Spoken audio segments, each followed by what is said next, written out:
ST smart कार्डसाठी जास्त पैसे घेतल्याचे आरोप खोटे. अफवांवर विश्वास न ठेवण्याचे रागिनी खरात यांचे आवाहन.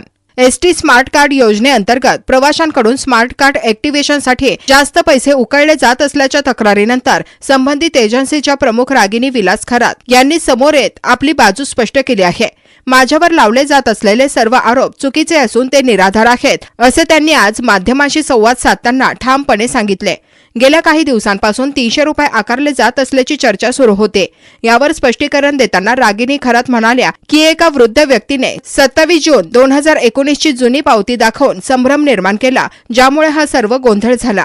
प्रत्यक्षात आम्ही स्मार्ट कार्डसाठी 300 रुपये नव्हे तर नियमानुसार फक्त 200 रुपयेच घेत आहोत. प्रवाशांनी अशा चुकीच्या आरोपांना किंवा अफवांना बळी पडू नये. ही योजना प्रवाशांच्या सुविधेसाठी आहे, त्यामुळे नागरिकांनी कामात अडथळा न आणता सहकार्य करावे, अशी विनंतीही खरात यांनी यावेळी केली.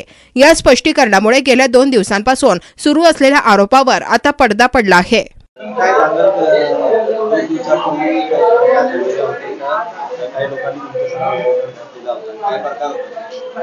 2 दिवसापूर्वी जो प्रकार झाला तो कार्ड ऍक्टिव्हेशन साठी झालेला. कार्ड साठी लोक हायपर झाले होते, कार्ड भेटत नव्हते, ऍक्टिव्हेशन थांबवलेलं होतं 2 दिवसापासून आणि त्यांना वाटत होतं की आम्हाला कार्ड भेटतात की नाही भेटत. ते उगाच चुकीचं काही बोलत होते कारण त्यांना कार्डची गरज होती. त्यासाठी तो एवढा त्यांनी रोष केला, माझ्यावर काही काही आरोप केले. एका म्हाताऱ्याने तर अक्षरशः 2019 मधली पावती माझ्याकडे दाखवली. ही पावतीवर लिहिलेलं होतं की 300 रुपये घेतलेले. ही पावतीची माझ्याकडे फोटो आहे, तो फोटोही चेक करा तुम्ही. आणि त्याचा फक्त रोष हाच होता की माझ्याकडून 200 घेतलेत, त्याच्या आधी 300 घेतलेत. 300 त्याचा म्हणणं हाच होता की 300 पहिले घेतले 19 मध्ये रोकडवाल्यांनी घेतलेले, की कोणत्या एजन्सीने घेतलेले ते माहित नाही, पण त्याला कार्ड भेटलं नव्हतं त्यावेळेस. पण त्याला आताही वाटत होतं माझे 200 घेतल्यावर कार्ड भेटणार आहे की नाही भेटणार. त्यामुळे तो एवढा तमाशा करत होता.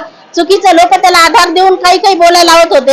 हे अक्षरशः चुकीचं होतं. मी 200 रुपये घेते आणि माझा पर्सनल विषय हाच आहे की माझ्यावर चुकीचे आरोप करू नका.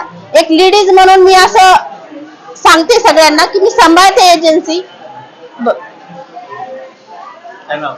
माझं रागिनी विलास खरात.